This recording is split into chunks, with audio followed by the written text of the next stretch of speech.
Help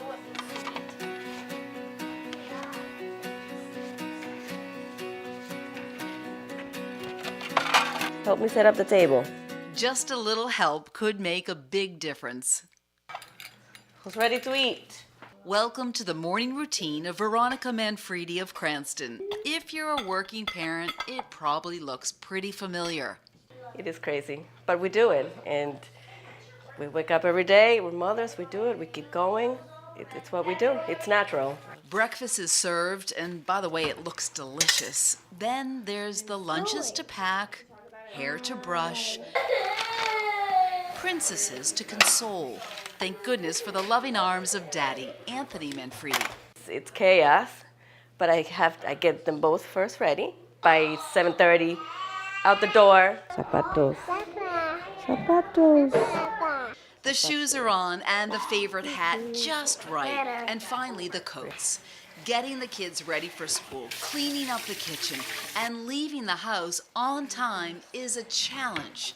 But it's worth it for Veronica, who works outside the home. I think it teaches them the importance of getting out there and making a difference. Because every day we wake up, I know they're going to school, they're learning, and I'm going to work. Matthew is in elementary school. Gianna goes to another preschool, and little Benjamin gets to go to work with Mom. Veronica is the director of the Over the Rainbow Learning Center in Providence. I have the privilege of working with children, so I get to make a difference in their lives and then in my children's lives. Wearing both hats, that as a working mom and also an educator, Veronica knows the importance of quality child care. Whose name? Aurora. It's a calling in my eyes. It's really It is. challenging to work with children all It day is. long. Our employees, our staff, they're miracle workers. They have all the patience, they have that drive, but they also have to provide for their families. If they don't have the means and we can't provide them with those means, how are they going to make it? They can go to Walmart and make more money than what we can give them. So how do we compete? The majority of child care providers in Rhode Island make less than $12 an hour. We are not babysitters. We're early education providers. We're educators. This is not babysitting. This is not daycare. Like I said, learning begins at birth. And so having a family be able to bring their child to a location where they trust the adult, where that adult is responsive to the child's needs, where there's the interaction, where they're reading to the kids, where they're allowing the children to play and explore their world in a comfortable, safe environment is key. Catherine Linwood Chu is the communications director for Rhode Island Kids Count. She argues the data is proven. Children who attend a child care center are more prepared for kindergarten.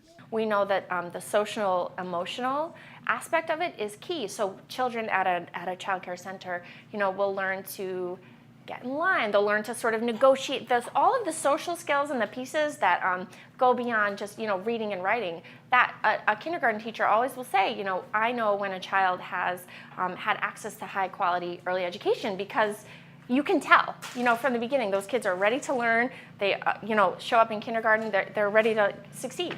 Ready to succeed. That's the message they're taking to the State House.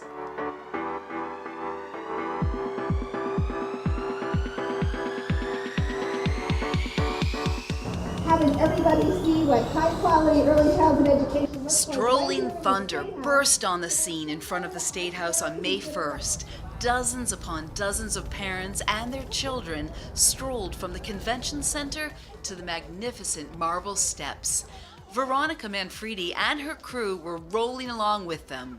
The day before, they were part of the national stroll in the nation's capital.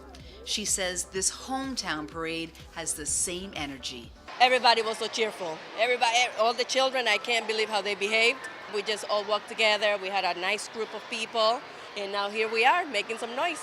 Perhaps making the most noise and certainly leading the charge is Representative Grace Diaz. She's been hosting this event for 8 years now. What do you say to the mom who would like to work, but it just doesn't make sense when she sees her paycheck and then also looks at the check she's writing for daycare?